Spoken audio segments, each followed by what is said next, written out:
কি সুন্দর দেখতে লাগছে। দিনকে এটা বানাবেন না, এক থালা ভাত কিন্তু এটা দিয়েই খাওয়া হয়ে যাবে। সত্যি বলছি বন্ধুরা, অসাধারণ টেস্টি। হ্যালো বন্ধুরা, আশা করি সকলে ভালো আছেন। উষ্ণ গরম জলে কাতলা মাছের টুকরো দিয়ে অসাধারণ স্বাদের একটা রেসিপি বানানো যায়। আপনারা শেষ পর্যন্ত ভিডিওটা দেখুন, আশা করি আপনাদের খুবই ভালো লাগবে। একেবারে দারুণ স্বাদের একটা রেসিপি আজকে তৈরি হতে চলেছে। এবারে প্রথমে আমি কড়াইতে উষ্ণ গরম জল নিয়ে নিয়েছি, আর এর মধ্যে দিয়ে দিলাম হাফ টি চামচ মতো লবণ, আর এর মধ্যে একটা লেবুর 1/3 আমি রস করে দিয়ে দিচ্ছি। এবারে আমি লবণের সাথে জলটাকে ভালো করে মিশিয়ে নেব। জলটা উষ্ণ গরম, মানে হাত দিতে ধরতে পারবো আর কি, সেরকম গরম আর কি।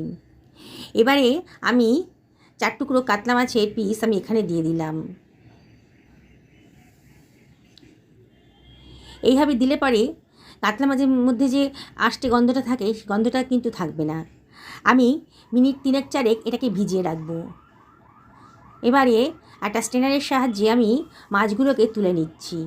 এইভাবে রান্না করে দেখবেন, মাছের কাঁচা গন্ধটা কিন্তু একেবারে থাকবে না। মানে আষ্টে একটা গন্ধ থাকে তো মাছের গায়ে, সেটা আর থাকবে না। দেখুন জলের কালারটা কিন্তু চেঞ্জ হয়ে গেছে। মিনিট 3-4 ভিজিয়ে রেখেছিলাম, জলের কালারটা কিরম ঘোলাটি হয়ে গেছে। এর মধ্যে গন্ধটাও কিন্তু চলে গেল, মাছের গায়ে যে গন্ধটা ছিল সে চলে গেল। এবার একটা প্লেটের মধ্যে মাছগুলো নিয়ে নিয়েছি। এর মধ্যে দিয়ে দিলাম হাফ টি চামচ মতো হলুদের গুঁড়ো, হাফ টি চামচ মতো লঙ্কার গুঁড়ো, আর দিয়ে দিচ্ছি 1/4 টেবিল চামচ মতো লবণ, আর দিয়ে দিলাম 1 টেবিল চামচ মতন সর্ষের তেল। এবারে আমি সব কিছু ভালো করে মিশিয়ে নিচ্ছি। খুব ভালো করে মাছের গায়ে মশলাগুলোকে মিশিয়ে নিতে হবে, তাহলে কিন্তু রান্নার টেস্টটা খুব ভালোভাবে বেড়ে যাবে। একটু ধৈর্য সহকারে খুব ভালো করে মিশিয়ে নেবেন।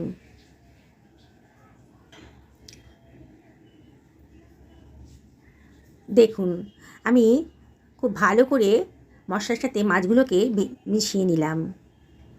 এবার এটাকে সরিয়ে রাখছি। আমি একখানা মাঝারি সাইজের পেঁয়াজ নিয়ে নিয়েছি। পেঁয়াজের খোসাটা আমি কেটে নেব। বন্ধুরা, রেসিপিটা কিন্তু অসাধারণ সুন্দর টেস্টি, আর এটা বানানো কিন্তু একেবারে সোজা, কোনো ঝামেলাই নেই এটা বানাতে। আমি পেঁয়াজটাকে অর্ধেক করে কেটে নিলাম। ওপরে সাদা অংশটা কেটে বাদ দিয়ে পেঁয়াজটাকে একেবারে কুচি কুচি করে কেটে নিচ্ছি। আমি 4 টুকরো মাছ নিয়েছি, তাতে একটা পেঁয়াজই যথেষ্ট। আপনারা যদি মাছের পরিমাণটা বাড়ান তাহলে পেঁয়াজের পরিমাণটাও বাড়িয়ে দেবেন, নাহলে কিন্তু টেস্টি হবে না। দেখুন পেঁয়াজটা কাটা হয়ে গেছে, আমি সরিয়ে রাখছি। একটা মাঝারি সাইজের টমেটো নিয়ে নিয়েছি।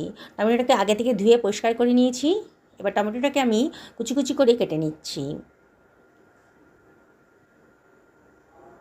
বন্ধুরা, রেসিপিটা বানানো একেবারেই সোজা। বিগিনার্সরাও কিন্তু একবার দেখলে পারে অনায়াসে বানিয়ে ফেলতে পারবেন। একটা মিক্সার গ্রাইন্ডার নিয়ে নিয়েছি।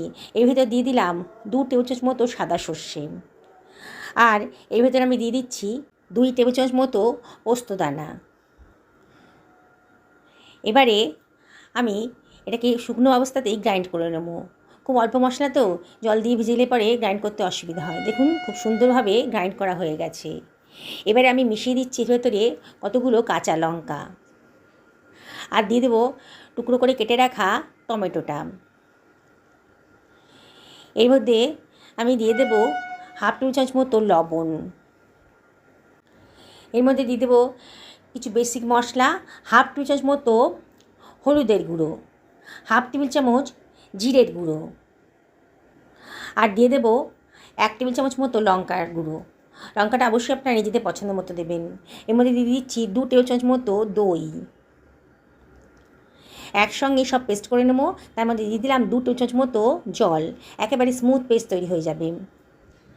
দেখুন পেস্ট করার পর একেবারে স্মুথ পেস্ট তৈরি হয়ে গেছে কিন্তু। এটাকে আমি সরিয়ে রাখছি। গ্যাস ওভেনে একটা কড়াই গরম করতে দিয়ে দিয়েছি। এবার এমনিতে দিয়ে দিলাম 2 টেবিল চামচ মতো সর্ষের তেল। সর্ষের তেলটা গরম হয়ে গেলে একটুখানি লবণ দিয়ে দিলাম, তাহলে সর্ষের তেলের কাঁচা গন্ধটা আর থাকবে না। এইবার দিয়ে দিলাম ম্যারিনেট করা কাতলা মাছের টুকরোগুলো। সামান্য একটু ফ্রাই করে নেব। খুব হালকা করে এপিট উপিট করে নাড়াচাড়া করে আমি এটাকে ফ্রাই করে নেব। একেবারেই কড়া করে ভাজবো না। দেখুন গ্যাসের ফ্লেমটা হাইতেই রেখেছি, আর অনবরত কিন্তু উল্টে পাল্টে দিচ্ছি।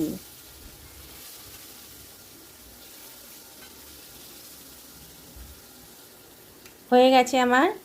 এবার মাছের পিসগুলোকে আমি তুলে নেব। হালকা করে ভেজে নিলে পরে মাছের কাঁচা গন্ধটা থাকবে না, আর রান্নাটা কিন্তু অসাধারণ টেস্টি হবে। একদিন আমার মতন করে আপনারা বানাবেন। এবারে ওই তেলেই দিয়ে দিলাম কেটে রাখা পেঁয়াজ কুচিটা, আর এর ভিতরে দিয়ে দিচ্ছি সামান্য একটুখানি লবণ, আর দিয়ে দেব সামান্য একটুখানি হলুদের গুঁড়ো 1 চিমটা, আর লঙ্কার গুঁড়ো জাস্ট কালারের জন্যে, তাহলে পেঁয়াজটা সুন্দর একটা কালার আসবে পেঁয়াজ ভাজাটার আর কি। এবার সব কিছু ভালো করে মিশিয়ে নিচ্ছি। হাই ফ্লেমে রেখেছি, আর অনবরত কিন্তু নাড়তে হবে। দেখুন আস্তে আস্তে পেঁয়াজের কালারটা কিন্তু চেঞ্জ হয়ে যাচ্ছে, পেঁয়াজটা ভাজা ভাজা মতো হয়ে যাচ্ছে। পেঁয়াজটা ভাজা হয়ে গেছে, এবার গ্যাসের ফ্লেমটা আমি অফ করে দিয়েছি। আমি একটা টিফিন কৌটো নিয়ে নিয়েছি, এর ভিতর দিয়ে দিলাম মশলার পেস্টটা, যেটা গ্রাইন্ড করে রেখেছিলাম সেটা দিয়ে দিলাম। পুরো পেস্টটাই আমি টিফিন কৌটোর ভেতর দিয়ে দিলাম। এবারে গ্রাইন্ডারটা ধুয়ে একটুখানি জলও এর ভেতর দিয়ে দিয়েছি। এবার ভেজে রাখা পেঁয়াজ কুচিটা দিয়ে দিলাম, তেল সহই দিয়ে দিলাম। কড়াইটা ধুয়ে সামান্য একটুখানি জলও এর ভেতর দিয়ে দিলাম। সব কিছু আবারও খুব ভালো করে মিশিয়ে নিচ্ছি। বন্ধুরা, অসাধারণ টেস্টি একটা রেসিপি কিন্তু আজকে তৈরি হতে চলেছে। রেসিপিটি যদি ভালো লাগে তাহলে লাইক শেয়ার কমেন্ট করতে কিন্তু ভুলবেন না। এবার এর ভেতরে আমি দিয়ে দিচ্ছি ভেজে রাখা কাতলা মাছের টুকরোগুলো। আবার ওই সব কিছু খুব ভালো করে মিশিয়ে নিচ্ছি। দেখছেন তো বন্ধুরা, বানানোটা একেবারেই সোজা, কিন্তু টেস্ট একেবারেই অসাধারণ। কাতলা মাছের গায়ে মশলাটা খুব ভালো করে মাখিয়ে নিচ্ছি, তাহলে কিন্তু মাছগুলো খুব টেস্টি হবে। নতুন বন্ধুদেরকে রিকোয়েস্ট করবো আমার চ্যানেলটা সাবস্ক্রাইব করার জন্যে, পাশে থাকা বেল আইকনটা অবশ্যই ক্লিক করে দেবেন, তাহলে আমার রান্নার নোটিফিকেশানটা আপনার জলদি পেয়ে যাবেন। কতগুলো কাঁচা লঙ্কা দিয়ে দিলাম, আর দিয়ে দিচ্ছি 1.5 টেবিল চামচ মতো সর্ষের তেল। লাস্টে একটু সর্ষের তেল দিয়ে দেবেন, তাহলে খুব সুন্দর একটা টেস্ট আসবে। এবার এটা ঢাকা দিয়ে দিচ্ছি, টিফিন কৌটোটা খুব টাইট করে ঢাকা দিয়ে দিলাম।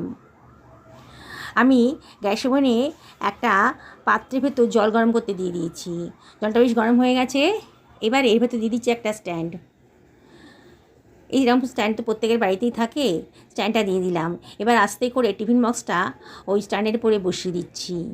এমন করে জলটা এমন পরিমাণে নিতে হবে যাতে টিফিন কৌটোর মধ্যে জল না ঢুকে যায়। এবার ঢাকা দিয়ে হাই ফ্লেমে 10 মিনিট রান্না করে নেব।